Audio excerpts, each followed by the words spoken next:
최근 그 사회 경제적으로 되게 많이 등장하고 있는 말 중에 하나가 연료전지거든요. 연료전지 영어로? 어, fuelcel입니다.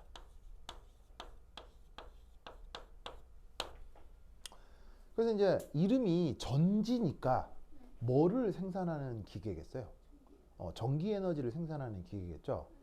그러면 우리가 평소에 만날 수 있는 것 중에 가장 간단한 그 전기 에너지를 생산하는 장치가 뭐예요? 우리가 평소에 만날 수 있는 것 중에서 전기 에너지가 막 꿀꿀꿀 나오는 장치가 있잖아요.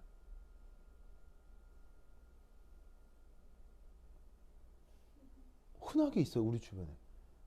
이 장치로부터 전기 에너지가 꿀꿀꿀 나와서 필요할 때마다 막 쓸 수 있거든요. 그게 뭐예요? 바로 건전지요. 건전지에서 불 나와요? 건전지에서 열 나와요? 건전지에서 뭐 나와요? 무슨 에너지요? 전기 에너지 나오잖아요. 그러니까 그런 식의 건전지를 다른 말로 전지라고 하는 거예요. 근데 건전지의 특징은 다 써버리면 더 이상 재활용 돼요, 안 돼요? 안 되죠. 더 이상 전기 에너지를 만들어낼 수 없죠. 그리고 그 우리가 평소에 보는 건전지는 뭔가가 이렇게 좀 뭐가 구멍 같은 게 뚫려 있어요. 완벽히 밀봉돼 있어요.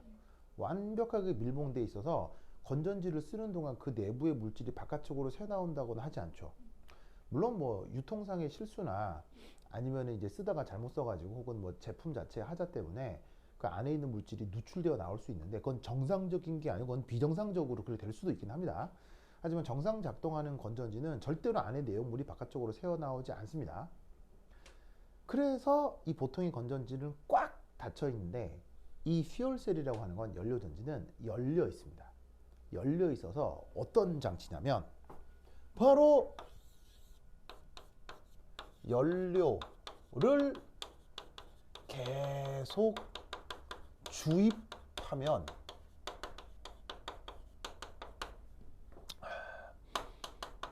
전기 에너지와 부산물이 동시에 생성되는 전지를 연료전지라고 하는 거예요. 무슨 말 알겠죠? 그러니까 사실은 건전지를 통해서 전기 에너지가 생성이 되잖아요. 그럼 사실 건전지 내부에서도 전기 에너지가 생성되고 남은 부산물이 사실 생깁니다. 생기지만 그걸 우리가 육안으로 볼 수 있어요? 보통 못 봐요? 보통 못 보죠. 왜? 왜? 건전지가 밀봉돼 있어서요. 그래서 건전지 내에 전기화학 반응이 끝나고 남은 부산물을 볼 일이 없지만 보통의 건전지에서는 저 퓨얼셀은 열려 있어요. 열려 있어서 연료를 공급하면 전기 에너지가 만들어지고 역시나 부산물이 만들어질 텐데 그 부산물이 밖으로 배출이 됩니다. 그래서 그런 식으로 계속 연료를 주입하면 전기 에너지도 나오고 꽁무니로 이렇게 꽁무니로 저기 뭐냐면은 부산물도 같이 나오고 하면서 전기 에너지를 만들어주는 그런 배터리를 그걸 퓨얼셀이라고 해요. 무슨 말 알겠죠? 그럼 이 퓨얼셀이 왜 현대산업사회에서 중요한지 그걸 한번 살펴보자 이런 말이죠. 자, 우선 첫 번째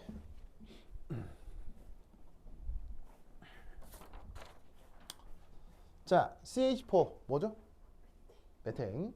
그거의 연소 반응을 한번 생각해 보도록 하겠습니다. 연소는 누구랑 반응하는 거?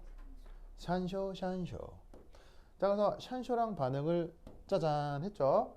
그러면 뭐하고 뭐가 만들어집니까? 이산화탄소와 무르가 만들어지는 거. 그래서 이렇게 질량 보존 잘 맞게 반응식 구성할 수 있겠어요? 기본이죠, 기본. 이런 거 못하면 안 됩니다. 그런데 이제 이 반응에 대해서 여기 텍스트에 어디 갔어? 텍스트에 거기 보시면 어디 갔어? 이런 말이 있을 거예요. 자, 거기 보시면 천연가스를 이용한 화력 발전에서 1kg의 연료를 완전 연소시킬 때 발생하는 열 에너지의 총량은 56,250kJ이며 이런 말 있어요? 보이세요? 그래서 그 말의 의미를 한번 생각을 해볼 텐데 자, 저기 이제 텍스트 중간 과정에서 이제 첫 번째 1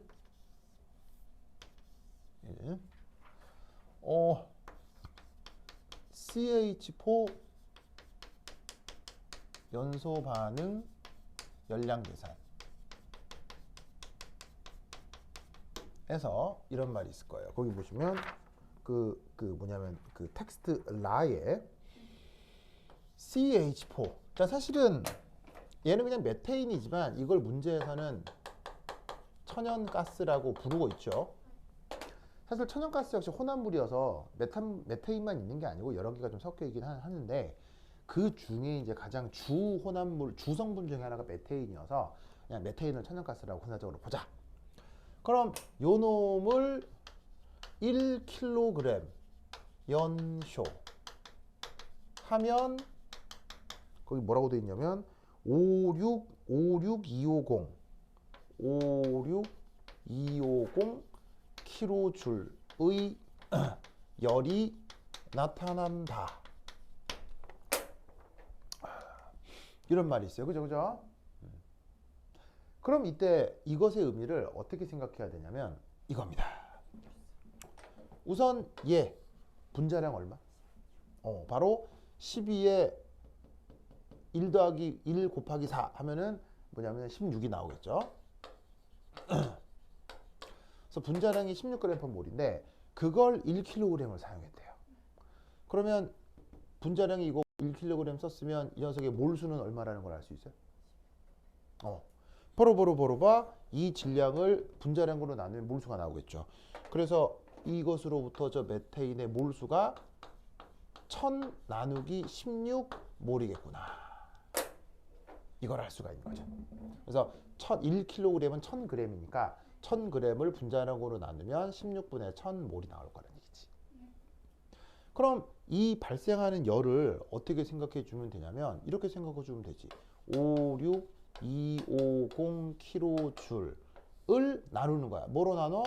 1000 나누기 16몰로 나누어 주는 거지. 무슨 말 알겠죠? 그러면 얘를 계산하잖아. 그럼 예쁘게 뭐가 나온다? 예쁘게 900이 나와.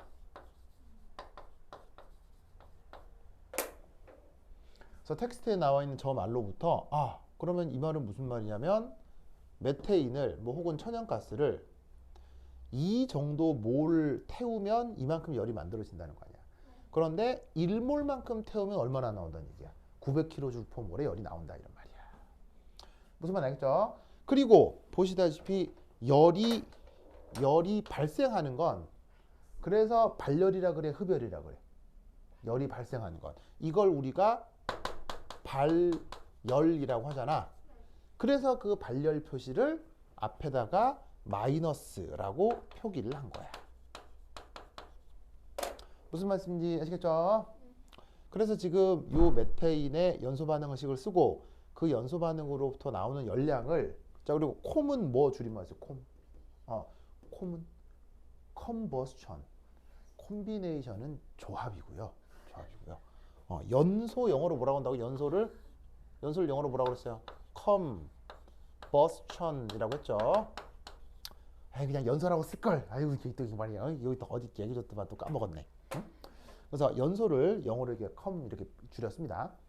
그래서 이 메테인의 연소 반응에 대한 엔탈피 변화를 얼마? 900kJ/몰만큼 발열이 되기 때문에 마이너스 900kJ/몰이라고 쓴 거다. 아시겠죠? 자, 다시 한번 복습할까요? 이 엔탈피의 뜻은? 엔탈피 변화의 뜻은 뭐라고 그랬어요?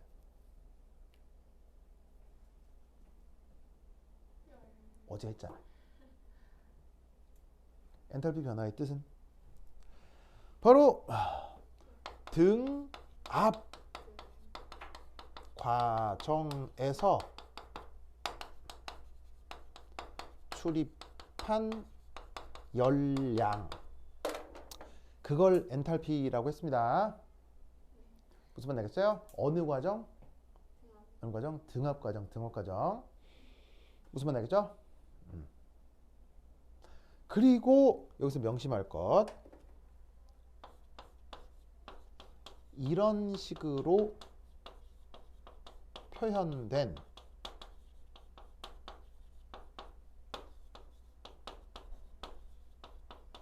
엔탈피 변화량은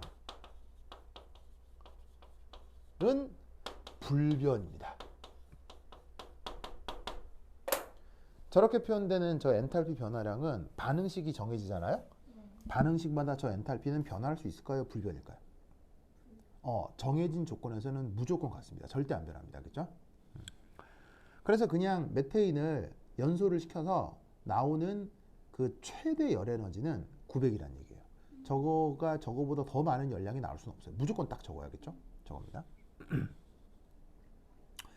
그런데 그 모든 그 열적인 상황에서는 열 손실이라는 게 발생합니까? 안 합니까? 무조건 열 손실이라는 게 발생할 수밖에 없죠. 왜냐하면 모든 에너지는 계속 서로 상호 변환이 되기 때문에. 그래서 저기에 저런 식의 천연가스 같은 것들을 태워서 나오는 열량을 가지고 만약에 발전을 한다. 그런 테크닉을 화력발전이라고 하거든요. 뭔가를 태워서 나오는 열 에너지를 가지고 전기를 생산하는 것. 그때 이제 그 열 에너지로 물을 끓이면 수증기가 발생하겠죠? 그럼 수증기가 샥 하고 지나가는 골목에 뱅글뱅글 돌아가는 풍차 같은 걸 달아요.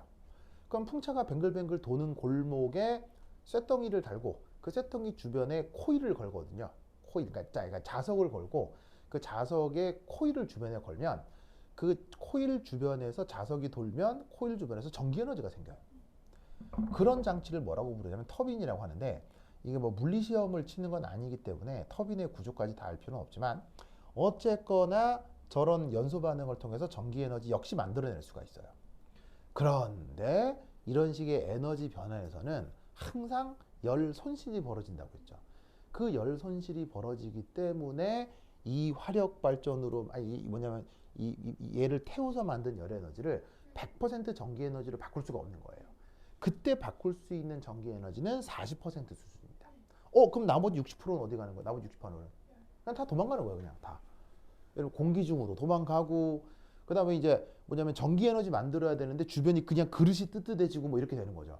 그러니까 그렇게 그냥 주변에 그릇이 뜨뜻해지고 공기 중으로 날아가는 열, 이것까지 잡기는 쉽지가 않기 때문에 뭐 그냥 이런 식으로 나머지 60%는 버린다고 생각하고, 물론 이제 그 버리는 열도 이제 끌어모으는 방법이 있어요. 그런 테크닉들이 있는데 또 묘한 게 이제 뭐냐면 이게 끓이잖아요. 물을 끓이면은 40%만 전기 에너지로 바꿀 수 있잖아요. 그리고 나머지 60%는 도망가잖아요. 근데 도망가는 거 역시 잡는 테크닉이 있어요. 어떻게 하게요? 어떻게 하냐면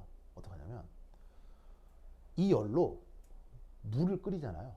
그럼 물을 끓여서 나온 수증기가 있을 거 아니에요. 그럼 그 끓인 물이죠. 끓인 물을 따로 보관해 두는 거예요. 그러면 그 물을 끓여서 나오는 물의 온도가 증가하는 것만큼 물이 열을 함유하고 있잖아요. 그 물이 함유하고 있는 만큼 역시 아직은 전기 에너지로 전환된 거예요? 전기 에너지로 전환되지 못한 거예요? 전기 에너지로 전환되지 못한 거죠. 왜냐하면 물이 열을 가지고 있는데 거기서 수증기가 나와야 그 수증기로부터 터빈을 돌려 전기 에너지를 만드는 건데, 물이 아직 따뜻한 상태로 유지되어 있는 건 아직 전기 에너지를 만들지 못한 거 아니에요. 그런 것이 일종의 40%를 제외한 60%에 포함된 아직 사용되지 못한 혹은 버릴 수 있는 에너지인 거예요. 그래서 과거에는 어떻게 했었냐면요, 그 뜨거운 물을 그냥 버렸어요. 옛날에는. 그런데 그 뜨거운 물도 사실은 물 끓이려고 하면 다 돈이잖아요. 그래서 그 뜨거운 물을 재활용하는 테크닉이 있습니다. 그 테크닉이 가장 발전한 나라가 어디게요? 우리나라입니다. 그래서 이게 우리나라를 어떻게 생각할지 모르는데, 우리나라는 기술적으로 봤을 때 결코 만만한 나라가 아닙니다. 그래서 사실은 뭐 우리나라가 전 세계 최고 탑티어다 뭐 이 정도는 보기는 어려워도, 우리가 가지고 있는 이 전반적 기술력은 전 세계 어디 내놔도 부끄럽지 않은 수준입니다. 그 중에 사실은 몇 개 분야는 정말 전 세계에서 제일 잘합니다. 그래서 사실 우리나라가 다른 나라한테 무시당할 만한 그런 위치에 있지는 않습니다. 그래서 우리가 처신만 잘하면 전 세계 누구도 대한민국을 무시하지 못합니다. 그러면 그 물을 어떻게 하느냐? 물을 그 테크닉이긴 하지만 이제 뭐 그게 크게 어려운 건 아닌데 뭐 어떻게 하냐면요. 물을 많이 모아요. 그러면 어떻게 하냐면 땅을 엄청나게 깊게 파요. 거기에 끓은 물을 그 끓인 물을 이 화력 발전을 통해 끓이 남는 물을 차곡차곡 쌓아요. 그러면 생각해봐. 물의 부피가 커질수록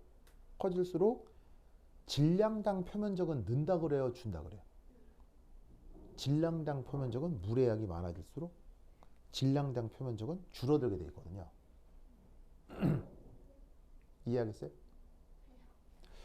자, 봅시다. 이런 게 이제 또 논술의 거리가 되는데, 예를 들어 구라고 가정을 하죠. 구의 부피가 어떻게 되죠? 3분의 4 파이 r 3승이잖아요. 구의 면적은 어떻게 되죠? 4 파이 r 제곱이잖아요. 그럼 이렇게 되겠죠? 무슨 말 알겠어요? 그럼 잘 봐요. 구가 커진다는 건 이게 커진다는 거 아니에요? 그러면 이 비율은 커져요, 작아져요? 작아지네. 그럼 이게 무슨 말이냐면 부피가 커질수록 부피에 대한 면적의 비율이 줄어든다고요. 이해했어요? 그러니까 구가 크다는 얘기는 물을 많이 모아놓으면 그 물 전체의 질량에 대한 표면적 비율이 보시다시피 늘어나요, 줄어들어요? 물이 더 많이 모일수록 그 표면적 비율은 줄어드는 거예요. 이 얘기를 기억해야 된다고요. 이해했어요? 그러니까 물의 부피가 커지면 표면적도 늘어나는 건 맞죠. 이게 늘어나면 이것도 늘어나는 게 맞죠. 근데 부피는 3승에 늘어나고 면적은 제곱에 늘어나니까 부피에 대한 면적 비율은 줄어드는 거예요. 그러면 어떤 일이 벌어지냐면 물을 많이 끌어모을수록 물이 함유하고 있는 열 에너지에 비해서 표면은 점점 줄어드는 거예요. 그러면 표면이 줄어들수록 열 손실이 많아지겠어요? 열 손실이 적어지겠어요? 표면이 줄어들수록 열 손실이 줄어들겠죠. 그래서 끓인 물을 많이 모을수록 소모되는 열이 줄어드는 거예요. 그리고 그 큰 물을 담아두는 겉껍데기를 최대한 단열 용기로 만들어두고 뭐 스티로폼 같은 걸로 채워가지고 열이 잘 이동하지 못하게. 그렇게 하면 화력 발전을 통해 생성됐던 따뜻한 물들을 곳곳에 모을 수가 있는 거예요. 그 따뜻한 물이 우리 일상생활 어디 쓰이게 해요? 바로 집에서 어제 샤워했죠. 그 틀면 따뜻한 물 나오죠. 그게 그 물이에요. 무슨 말 알겠어요? 그러니까 대한민국은 아파트가 많잖아요. 그래서 아파트 단지 곳곳에 그런 물탱크를 국가가 다 설치를 해두었어요. 그래서 아파트에 살면 뜨거운 물 나오는 건 특별한 일이에요, 완전 상식이에요? 한국에서 상식이잖아요. 근데 그게 한국에서만 그런 거예요. 한국에서만 그런 거예요. 왜냐하면 한국은 그런 설비를 전 세계에서 가장 잘 해놓은 국가이기 때문에 그래요. 그래서 한국이 아파트에 사는 게 뭐 100% 좋은 건 아니에요. 아파트에 살아서 나쁜 것도 되게 많거든요. 되게 많은데 아파트에 살게 되면서 뭔가 현대산업사회에 최적화된 그런 모습들이 한국에서는 많아요. 그 중에 하나가 뜨거운 물 펑펑 쓸 수 있는 거. 그래서 그 뜨거운 물을 끌어 모아서 화력 발전에서 남은 열 에너지를 보관하는 테크닉이 가장 발전한 나라 중에 하나가 바로 또 우리나라입니다. 맨날 따뜻한 물로 샤워하면서 이런 생각은 안 해봤죠. 뭐 하여튼 그렇다. 알겠죠? 여하튼 그런 특수한 테크닉을 제외한다면 기본적으로 60%는 버리는 거고 40% 정도만 전기 에너지로 바꿀 수가 있는 거예요. 그게 360kJ몰이라는 얘기겠지. 무슨 말 알겠죠? 알겠죠? 좋아. 그래서 거기 텍스트 라에 보면 이 중에서 40%가 전기 에너지로 변환될 수 있다라고 되어 있습니다. 찾았죠? 그게 저기서 300kJ몰이라는 얘기예요. 아니 360kJ몰이라는 얘기예요. 뭔 말인지 알겠죠? 됐죠? 자, 그런데 텍스트를 읽으면요. 이게 사실 솔직히 말씀드리면 요 텍스트 라하고요. 문제 3 있죠. 오해의 소지가 있도록 쓰여져 있어요. 사실은. 물론 완벽한 문제의 오류라고 얘기하기까지는 아닌데 내가 봤을 때는 그 글을 잘못 썼어요. 글을 좀 어색하게 썼어요. 내가 그 뭐냐면 출제위원이었으면 이거 퇴고시켰을 거예요. 글 다시 쓰라고. 약간 이제 오류가 있거든요. 그래서 읽으면 무슨 말인지 이해가 잘 안 될 거예요. 그래서 이제 이 문제가 얘기하는 의도를 말씀드릴게요. 자, 문제 난데없이 뭐하고 뭘 반응시킨다라고 돼 있냐면 메테인과 H2O를 반응시킨다고 해요. 아시겠죠? 그러면 그 메테인과 H2O를 반응시켜서 뭘 할 거냐? 바로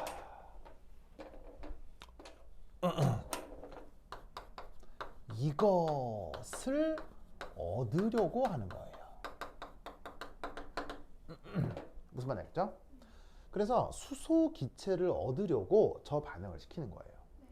근데 사실 이러려면 이 H2O가 사실은 반응식상에서 어쩔 수 없이 리퀴드라고 써두었는데 왜냐하면 여기가 리퀴드니까요. 그죠? 써둔 건데 실제로는 얘 리퀴드가 아니고 얘는 hot, 그것도 very hot 수증기입니다. 그래서 엄청 뜨거운 수증기예요. 그래서 수증기이기 때문에 온도가 300도 이상 넘어요. 굉장히 뜨거운 수증기예요. 물은 100도씨에서 끓지만 수증기는 훨씬 더 고온일 수 있죠. 그래서 엄청 뜨거운 수증기를 저 메테인이랑 반응을 시키는 거예요. 그냥 물은 아니에요. 그냥 물은 아니고. 근데 이제 여기서 이제 반응식 조합을 해야 되니까 헬스의 법칙을 써야 되니까 그냥 리퀴드라고 쓴 건데 원래는 리퀴드가 아니고 엄청 뜨거운 수증기 한 2, 300도 이상 돼요. 걔를 저런 식의 탄화수소랑 섞어주잖아요. 그러면 뭐가 만들어진다? 요게 만들어집니다. 알겠죠? 그러면 잘 봐요. 엄청나게 뜨거운 수증기가 필요하다는 얘기는 그래야 되는 반응이란 얘기잖아요. 그럼 이 반응은 기본적으로 발열 반응이란 얘기입니까? 흡열 반응이란 얘기입니까? 역으로 이 반응은 열을 생산하는 반응이란 얘기입니까? 외부에서 인간이 열을 공급해 줘야 된다는 된다는 뜻입니까? 엄청나게 뜨거운 수증기가 필요하다는 얘기는. 자, 엄청나게 뜨거운 수증기는 누가 만드는 거예요? 사람이 만드는 거 아니에요. 엄청나게 뜨거운 수증기가 없으면 저 반응은 된다 안 된다? 안 됩니다. 엄청나게 뜨거운 수증기를 인간이 만드는 거 아니에요. 그럼 저 반응 입장에서는 열을 받은 거예요? 열을 내놓는 거예요? 열을 받은 거겠죠. 저 입장에서는. 인간이 뜨겁게 만든 수증기를 불어넣어 주니까요. 그래서 앞에 부호가 플러스인 거라고요. 무슨 말인지 알겠어요? 좋아. 무슨 말 알겠죠? 그래서 그때 열 에너지가 어느 정도 이제 등장을 하게 되는데 그게 보시면 그 텍스트 마에 보시면 텍스트 마 찾았어요? 보시면 거기 하나 둘 셋 네 번째 줄에 1몰의 1몰의 천연 가스가 수소와 이산화탄소로 변환되는 과정이라고 말이 돼 있잖아요. 그럼 1몰의 천연가스가 수소와 이산화탄소로 변환되는 과정, 1몰의 천연가스가 수소와 이산화탄소로 변환되는 과정에 이렇게 뜨거운 수증기가 필요하다는 얘기예요. 그래서 반응식을 이렇게 작성할 수 있어야 되겠죠? 거기서 252kJ의 에너지가 흡수된다잖아요. 흡수가 다른 말로 뭐야? 흡열. 알겠어요? 흡수 밑에 흡열 쓰세요. 흡수 밑에 흡열 쓰세요. 썼어요? 그리고 이때 또 하나. 그런데 여기에 있는 이 엔탈피는 아까 뭐라고 그랬었냐면 엔탈피 변화라는 불변이라고 했었죠. 이건 딱 정해져 있는 거예요.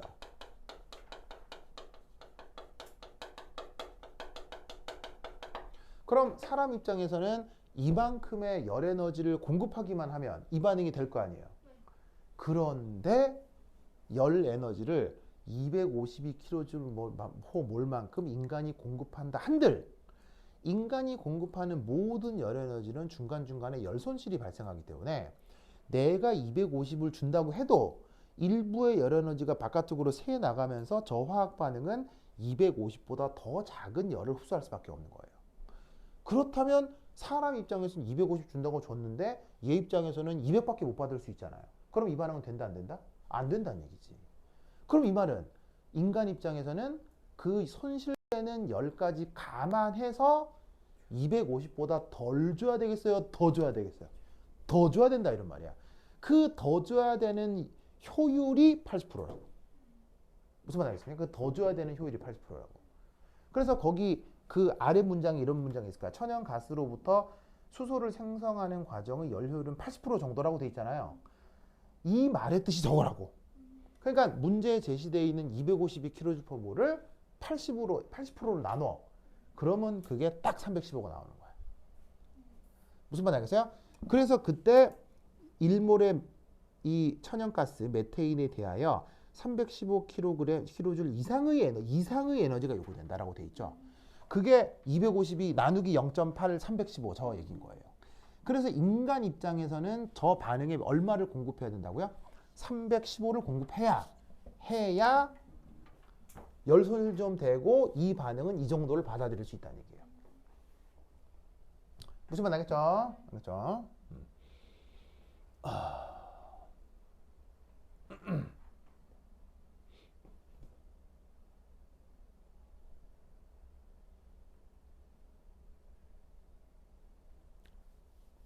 뭔지 알겠죠? 그러면 이때 자 이제 여기 줄게요. 여기 줄게요. A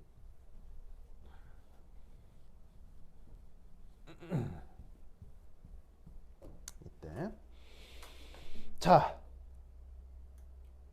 어디 갔는데 추워요. 산에 조난돼서 추워요. 그럼 얼어 죽어야 돼요? 뭐 땔감이라도 떼서 살아야 돼요? 사실 산에서 불 피우면 돼요 안 돼요? 산에서 불 피우면 잡혀갑니다. 예, 구속됩니다. 구속. 하지만 산에서 조난당해서 지금 당장 죽을 위기에 있어요. 추워가지고 뭐 저체온증 걸려서. 그때는 뭐 구속이고 자시고 불 떼야죠. 뭐 알겠어요? 살아야지. 그러면 땔감이라고 하는 걸 가져다가 때울 텐데 아시다시피 땔감은 무조건 한 종류밖에 없어요. 아무거나 다 태우면 돼요. 어떻게 해야 돼요? 땔감은 한 종류예요. 땔감은 다양할 수 있어요. 땔감은 다양하죠. 예를 들어서 거기 있는 나무나 지푸라기 끌어모아 태워도 되고요. 아니면 막말로 내가 가지고 있는 짐 중에 태울 만한 거 태워도 되는 거 아니에요. 아니면 심지어 왜 그 소똥 같은 것도 말라 있으면 잘 타는 거 알아요? 동물의 똥이죠, 똥. 똥도 이렇게 똥 얘기하는 거 똥이 사실 질푸적하잖아요. 질푸적하지만 그 똥마저도 건조가 되면 딱딱하게 건조가 되면 불에 집어넣으면 엄청 잘 탑니다. 잘 탑니다. 그러니까 사실은 그래서 땔감은 다양해요. 그 땔감을 한자말로 뭐라고 하는 거예요? 땔감을 한자말로? 땔감을 한자말로 뭐라고 해요? 땔감을 한자말로? 땔감. 이건 우리나라 말이잖아요. 땔감이란 말 알죠? 그 땔감을 한자말로? 그게 열려. 다시 한번 얘기하지만 땔감은 제한돼 있어요. 매우 다양해요. 매우 다양하죠. 아무거나 다 태운다는 얘기 아시겠습니까? 그 말은 앞에 붙어 있는 요 슈쇼 있죠? 이 말의 뜻이 뭐냐면 이것이 지금의 땔감이란 얘기예요. 무슨 말 알겠죠? 즉 연료 전지에 활용할 수 있는 땔감은 정해져 있다는 얘기예요. 아무거나 다 쓸 수 있다는 얘기예요. 아무거나 다 쓸 수 있어요. 아시겠어요? 무슨 반응만 할 수 있으면? 연소 반응만 할 수 있으면. 연소의 뜻은 뭐예요? 산소랑 반응하는 것. 산소랑 반응하는 모든 것은 땔감이죠.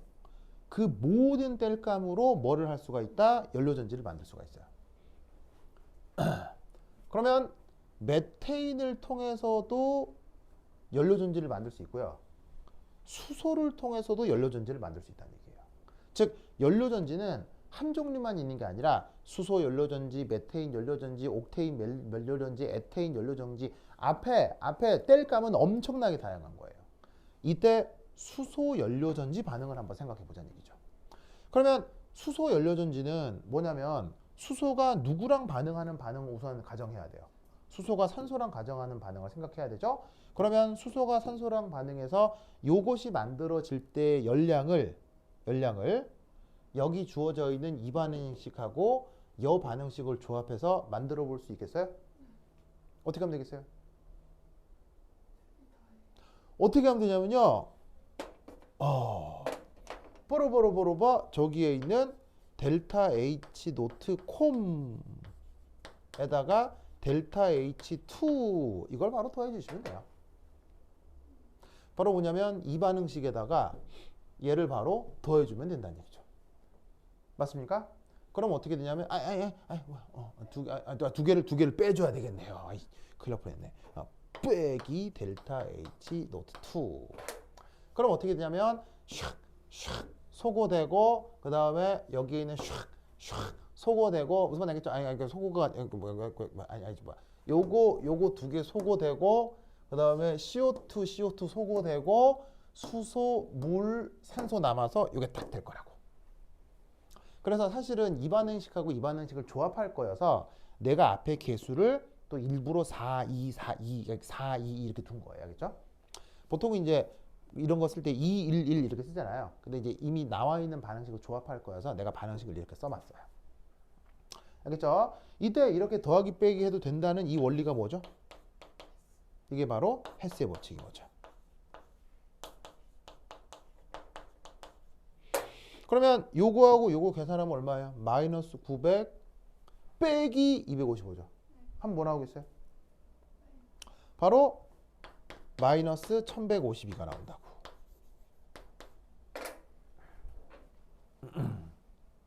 마이너스 1152가 나온다고. 알겠죠? 그러면 이때 여기에서 이 반응을 연료 전지로 구동시켜서 전기 에너지를 생산하면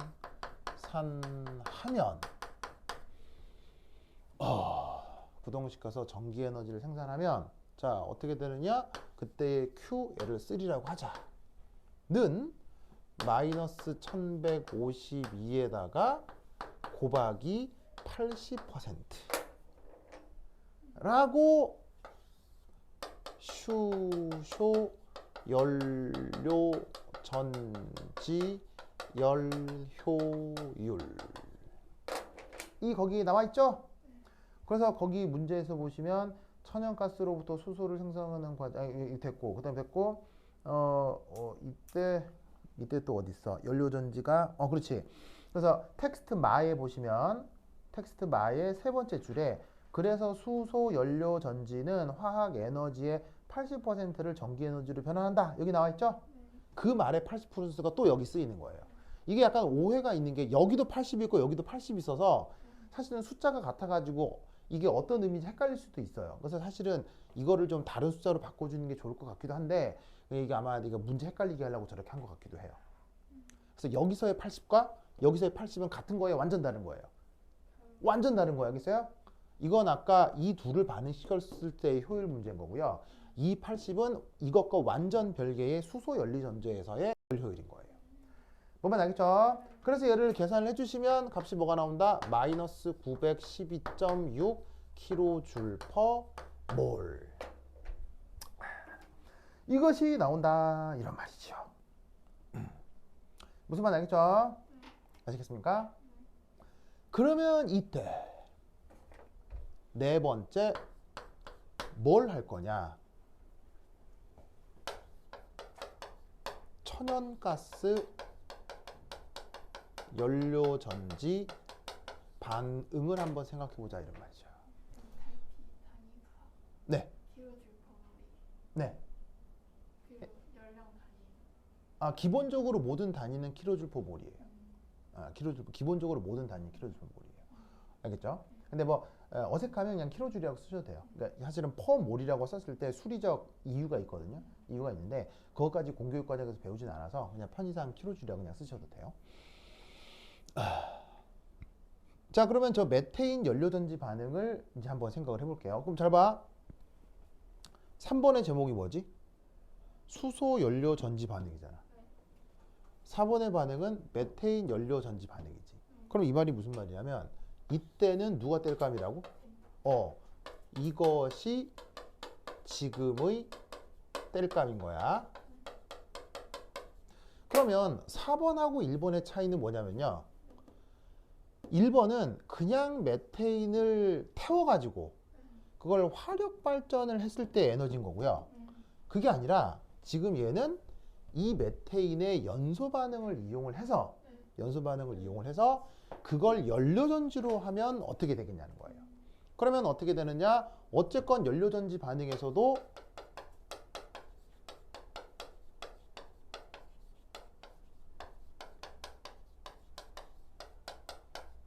이 반응식은 달라요? 똑같아요. 이 반응식은 무조건 똑같아요. 왜냐하면 진짜 물리적으로 태워서 화력 발전을 통해 전기 에너지를 얻으나 연료전지라고 하는 기계장치 안에서나 반응은 똑같이 벌어집니다. 다만 열 효율일만 차이가 있을 뿐이에요. 그러면 이때 연료전지에서의 반응도 똑같고 그리고 이때의 델타 H 콤 노트 이 값 얼마일까요? 이거 얼마예요? 이 값 마이너스 900 킬로줄 퍼 몰인 건 달라진다 그랬어요? 똑같이 달라진다 그랬어요? 이 엔탈피 표현은 무조건 불변이야. 무조건 불변. 알겠죠? 그런데 이때 여기에서 1. 연료 전지를 구성할 때 연료전지를 구성할 때 실제로 얻을 수 있는 전기 에너지 Q4는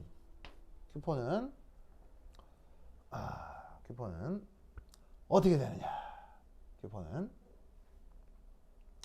바로 봐. Q2 더하기 Q3인 거 알겠어요? Q2 더하기 Q3? Q2 더하기 Q3?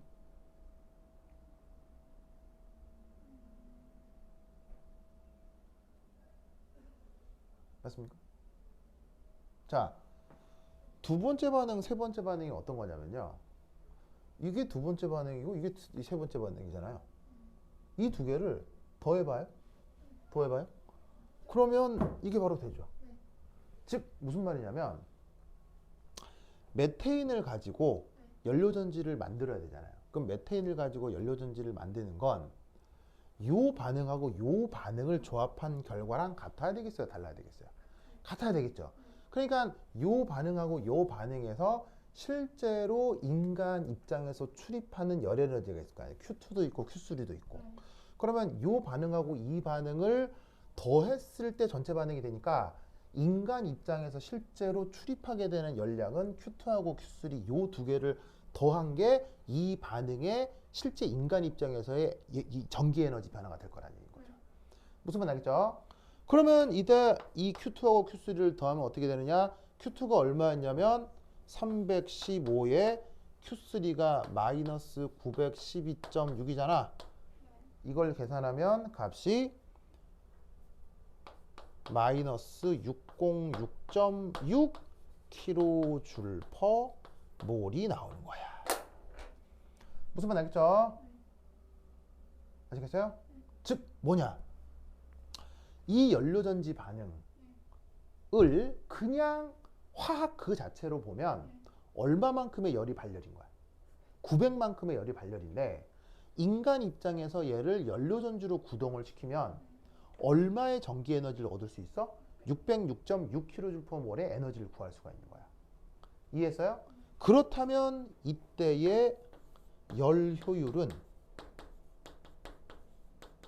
어떻게 계산하면 되겠어? 이때 열 효율은 바로 900 중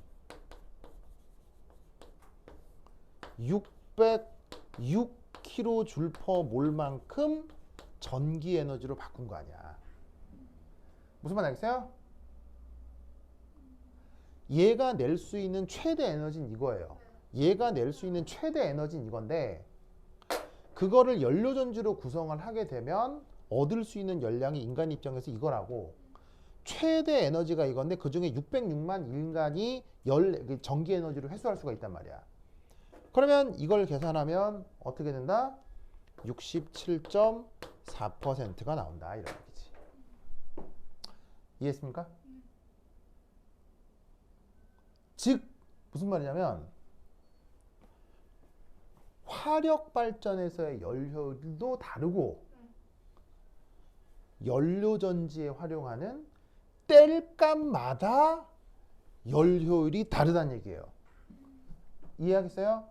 연료전지면 무조건 열 효율이 80%가 아니에요. 그런데 이 텍스트를 읽으면 그런 뉘앙스처럼 들린다고요. 아니에요. 무슨 말 알겠어요?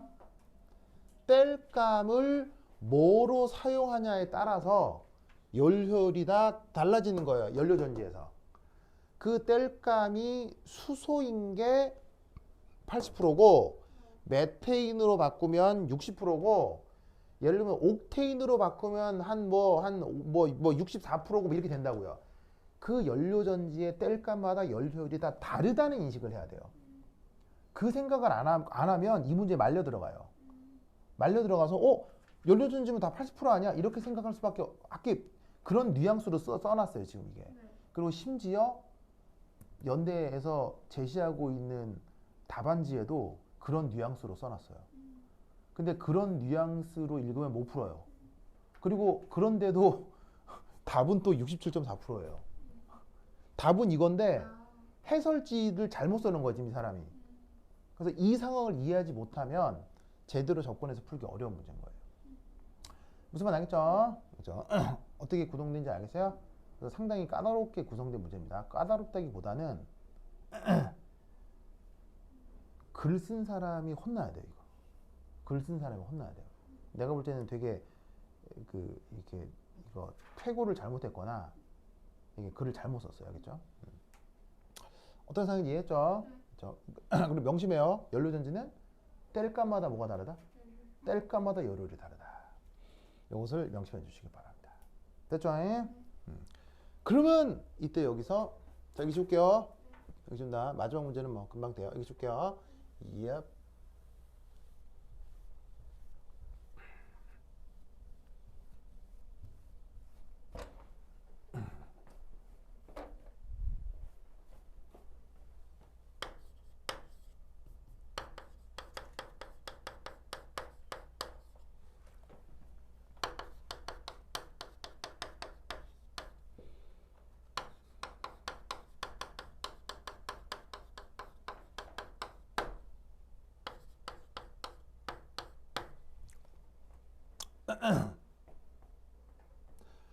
자,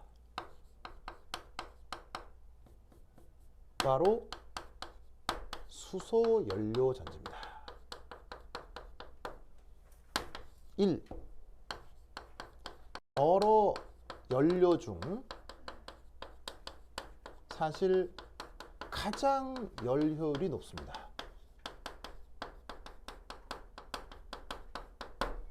그걸 뭐하고 비교한 거냐면 그냥 수소하고 천연가스요. 그래서 수소 연료전지의 뭐냐면은 열 효율은 80%라고 문제에서 제시를 했고 그거와 상대적으로 비교를 하기 위해 천연가스 연료전지를 구상을 한 다음 그 천연가스의 열 효율까지 구해보라고 했던 문제인 거예요.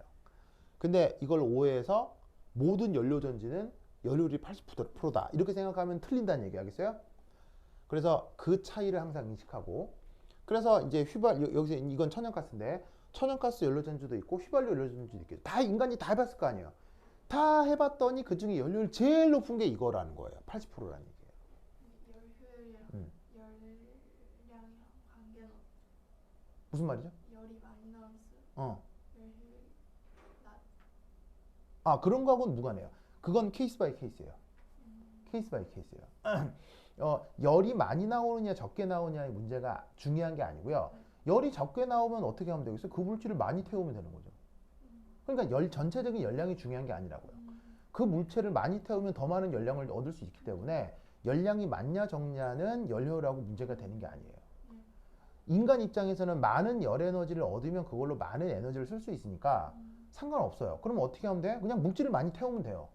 그 물질을 많이 태우면 되는데 그때 그 물질의 열 효율이 좋을수록 그 물질을 적게 태울 수 있으니까 더 효율적인 거죠. 경제적인 거죠. 그러니까 열이 절대적으로 많냐 적냐는 중요한 게 아닙니다. 자, 어쨌거나 여러 땔감 중 그래서 사람들이 조사를 해봤더니 가장 열 효율이 높은 게 뭐라고요? 수소고요. 그 다음에 재밌는 건 이 연료전지는 부산물로 무엇이 만들어지지 않죠? 부산물로 무엇이 안 만들어져요? 그렇지. CO2가 만들어지지 않는다는 것이 수소 연료전지의 가장 좋은 점 중에 하나인 거죠. 그래서 연료전지 하면 수소 연료전지가 대명사가 된 거예요. 꼭 수소만 연료전지가 되는 것처럼 그렇게 뉘앙스로 우리가 생각을 하는데 그게 아니라 설탕도 연료전지가 돼요. 그렇죠? 설탕도. 모든 게 다 돼요. 모든 게. 그런데 저 이산화탄소가 만들어지지 않는 것 때문에 연료전지 하면 수소 연료전지 가장 유명해진 거죠. 그런데 수소 연료전지가 좋기만 할까요? 단점이 있습니다. 가장 큰 단점이 뭘까요? 가장 큰 단점. 가장 큰 단점. 바로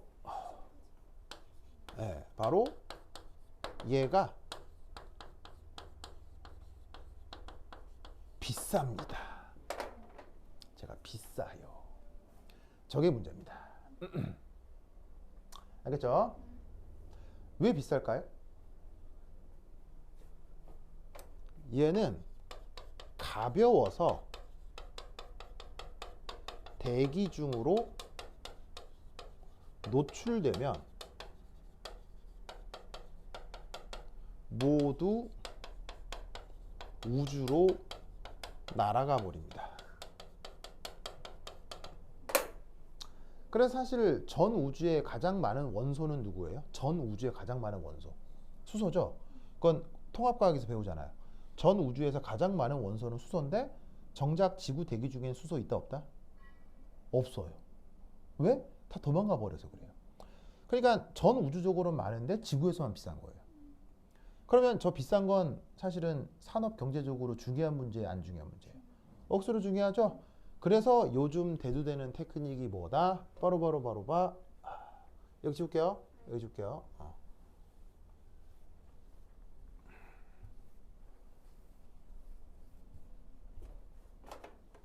이 수소 가스를 경제적으로 확보하는 법입니다. 그게 바로 뭐다? 1. 석유 혹은 천연가스를 핫 수증기와 반응시키는 겁니다. 아시겠어요? 그 얘가 뭡니까? 석유와 천연가스를 뜨거운 수증기랑 반응시키는 거. 그 얘가 뭡니까? 이거요, 이거. 이게 괜히 나온 게 아니고 이렇게 해서 얻어, 이렇게 해서. 석유만 이렇게 되는 게, 천연가스만 이렇게 되는 게 아니고요. 석유도 다 돼요. 석유 중에 약간 휘발이 잘 되는 애들이 있죠. 걔들도 뜨거운 수증기랑 반응을 시키면 이게 되는 거예요. 그래서 현대사회에서 저 수소기체를 가장 많이 생산하는 나라가 어디예요? 그 아니죠. 자, 경제적으로 석유나 천연가스가 있으면 수소기체를 만들 수 있다는 거 아니에요? 그럼 어느 나라가 수소기체 제일 잘 만들겠어요? 제일 많이 만들겠어요? 바로 사우디아라비아입니다. 사우디아라비아가 가장 뭐를 많이 생산하죠? 석유하고 천연가스를 가장 많이 만드는 나라 중에 하나죠. 그래서 사우디아라비아가 지금 수소기체를 가장 많이 만드는 나라입니다. 그래서 만들어진 수소기체를 가지고 저런 수소연료전지를 구동시키려고요. 그런데 재밌게도 수소연료전지와 관련된 기술이 가장 발전한 나라는 그게 또 우리나라입니다. 우리나라 만만한 나라 아니라고 했죠. 그래서 요즘 대통령 말고요. 저번 대통령 계시죠? 저번 대통령 퇴임하기 직전에 행사가 뭐였죠? 퇴임하기 직전에 행사. 바로 퇴임하기 직전에 대통령 퇴임 직전에 뭘 절대로 하지 않냐면요. 해외 순방하지 않습니다. 왜냐면 대통령 바뀔 건데 만나서 뭐해요 하겠어요? 그런데 아주 전례 없게도 대한민국 대통령이 퇴임 2달을 앞두고 어디를 갔게요? 사우디아라비아 갔습니다. 누구 만나러? 문재인 대통령이 누구 만나러? 바로 미스터 에브리띵 만나러요. 미스터 에브리띵이 누구예요? 바로 현 사우디아라비아 왕세자예요. 그 사람의 추정 자산 얼마? 2,000조. 추정 자산만. 근데 너무 많아서 지금도 계속 불어나고 있는 중이라 전 재산이 얼마인지는 아무도 몰라요. 전 세계에서 가장 부자인 사람입니다. 전 세계에서가 아니고요. 인류 역사상 가장 부자인 사람입니다. 그래서 그 사람이 사우디아라비아의 가장 핵심 실세거든요. 둘이 왜 만났겠어요? 사우디아라비아는 뭐를 생산하고? 사우디아라비아는 수소를 생산하고 그걸 기술적으로 누가 활용해주고? 우리나라. 그럼 둘이가 만나면 좋겠어요, 안 좋겠어요? 윈윈이죠. 그것 때문에 퇴임이 얼마 남지도 않은 대통령이 가서 둘이 만나본 거예요. 그래서 그런 상황에 대해서 그러면 생각해봐요. 그런 외교 정치적인 상황과 이런 기술적인 문제가 사실은 관계가 있어요, 없어요? 큰 관계가 있는 거죠. 그래서 이제 이런 사실은 통합적인 생각을 하는 게 사실은 좋을 것 같아요. 알겠죠? 뭐 여하튼 그렇다. 자, 그래서 수소기체를 경제적으로 확보하는 방법 이거 알겠죠? 그 다음 개발하는 방법 중에 하나가 바로 뭐다? 광촉매예요. 얘는 태양 빛 에너지를 이용하여 H2O를 분해해서 H2와 O2를 생성하는 촉매입니다. 이런 걸 광촉매라고 하는데 보통 물질은 어떤 물질을 쓰냐면 TiO2라고 하는 물질을 씁니다. 그래서 어떻게 구동되는 것까지는 뭐 당장 모르신다 하더라도 저 TiO2라는 말 정도는 알아두시는 게 좋겠어요. 알겠죠? 그래서 저렇게 광촉매를 활용을 하면 물에서 거꾸로 수소기체를 얻어낼 수 있습니다.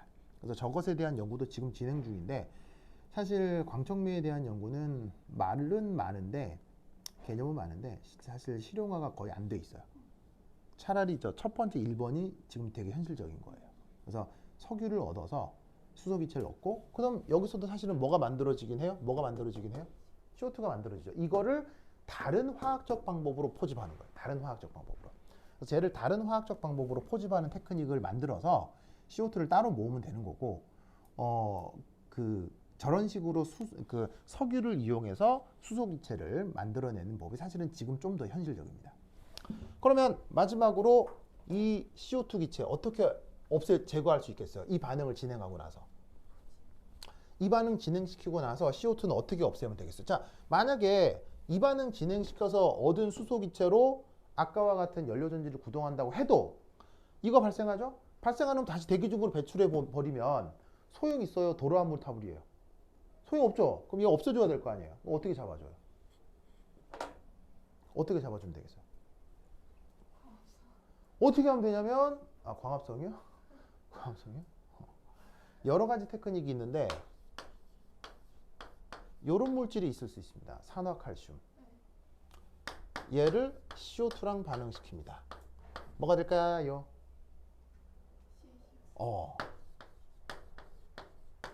침전이 돼서 도망가지 못합니다.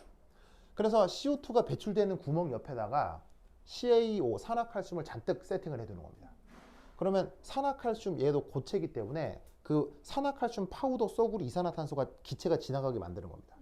그럼 이산화탄소 기체가 지나가면서 이쪽으로 잡혀버리겠죠. 그러면 이 탄산칼슘을 따로 모아두게 되면 쟤를 뭐 나중에 뭐 또 다른 방식으로 쓸 수 있으니까 뭐 분필을 써도 되고 뭐 약간 압착을 해서 인조 대리석을 만들어도 되고 하기 때문에 저런 식으로 CO2를 제거할 수 있습니다. 무슨 말인지 알겠죠? 그래서 이제 이 반응과 이 반응에서 콜라보가 돼야 되겠지. 이해했죠? 됐다. 오케이, 됐다. 그럼 가지. 다음 시간에 만나면 안 되는구나. 다음 시간에 만나요. 안녕.